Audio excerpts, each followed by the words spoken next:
negara yang kaya banget. Menurut data KAISDM, kita punya cadangan biji besi sampai 2,9 miliar ton. Gila kan?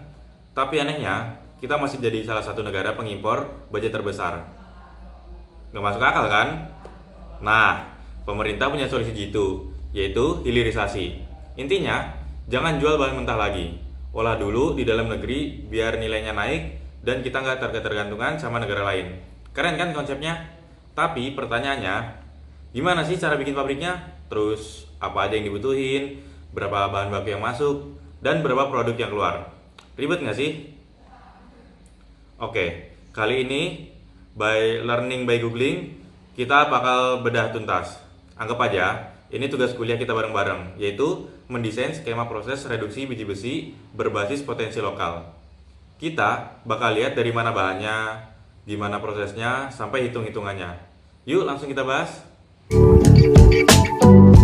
Oke, langkah pertama, kita harus pilih lokasi. Berdasarkan data dan potensi yang ada, kita pilih Kalimantan Selatan. Kenapa? Karena di sana ada sumber daya yang kita butuhkan.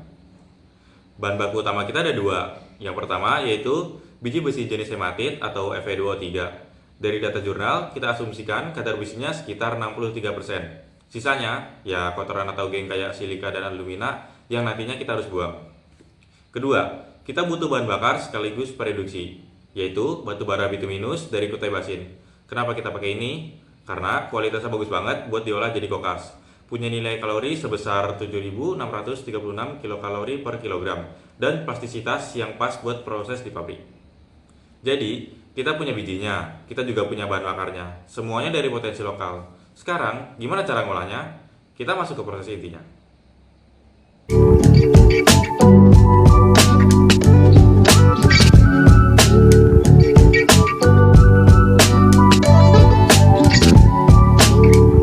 Oke, prosesnya kita bagi jadi 3 tahap besar. Kita bakal pakai hitungan raca massa biar jelas. Anggap aja kita mau mengolah sekitar 1778 kg biji besi mentah. Tahap pertama yaitu pengolahan mineral. Biji dari tambang itu kan masih kotor dan gede-gede. Jadi, pertama kita harus cuci dan halusin. Proses ini namanya pengolahan mineral. Tujuannya simple, yaitu untuk menaikkan kadar Fe dan membuang pengotornya. Dari 1778 kg biji besi yang masuk, setelah dihancurkan dan dipisahkan pakai magnet, kita dapat sekitar 1565 kg konsentrat dengan kadar Fe yang lebih tinggi. Sisanya sekitar 230 kg itu jadi tailing atau limbah yang akan kita buang nanti.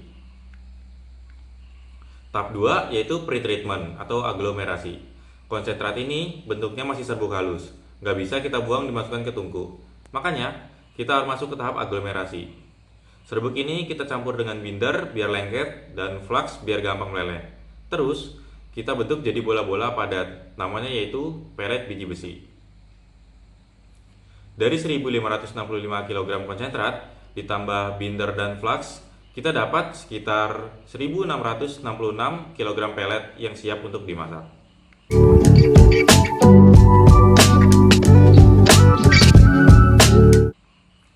Untuk tahap 3 yaitu reduction process. Ini dia jantung dari pabrik kita, blast furnace. Disinilah keajaiban terjadi.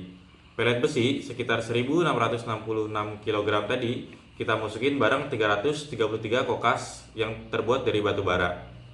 Lalu dari bawah kita semburkan udara super panas. Panasnya ini bakal melelehkan pelet dan kokas. Sementara gas dari kokas bakal mencuri oksigen dari biji besi. Simpelnya, proses kimia ini memisahkan besi dari mineral lainnya.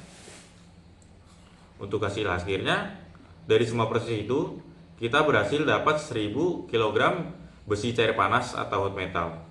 Ini produk utama kita, tapi ada produk sampingnya juga, yaitu slag atau terak, sekitar 168 kg.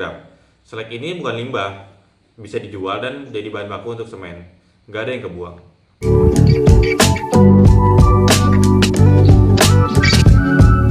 Jadi, kesimpulannya gimana? Dari 1778 kg biji besi mentah dari alam Kalimantan, lewat serangkaian proses, kita bisa menghasilkan 1000 kg besi cair yang siap diolah lebih lanjut menjadi baja. Efisien kan? Dan ini bukan cuma soal angka. Kalau pabrik kayak gini beneran dibangun, dampaknya luar biasa. Menurut data pemerintah, sektor ini bisa menyerap ribuan tenaga kerja, mulai dari insinyur hingga operator. Ini peluang besar buat fresh graduate teknik pertambangan, geologi, dan metalurgi seperti kita. Selain itu, dengan mengolah sendiri, kita bisa menekan impor baja, memperkuat ekonomi, dan yang paling penting, yaitu memanfaatkan kekayaan alam kita sendiri untuk kemakmuran bangsa. Itulah esensi dari hilirisasi.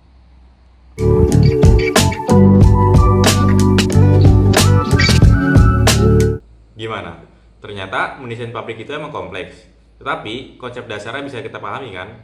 Semuanya tentang mengubah potensi alam yang ada di sekitar kita jadi produk yang punya nilai jauh lebih tinggi.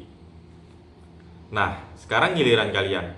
Menurut kalian, tantangan terbesar buat beneran bangun pabrik-pabrik kayak gini di Indonesia itu apa sih? Apakah modalnya, teknologinya, atau ada hal lain? Tulis jawabannya di kolom komen ya, biar kita diskusi bersama. Oke, sekian learning by googling kali ini. Seperti biasa, kalau ada yang salah tolong dikoreksi biar kita makin pintar bareng. Bye.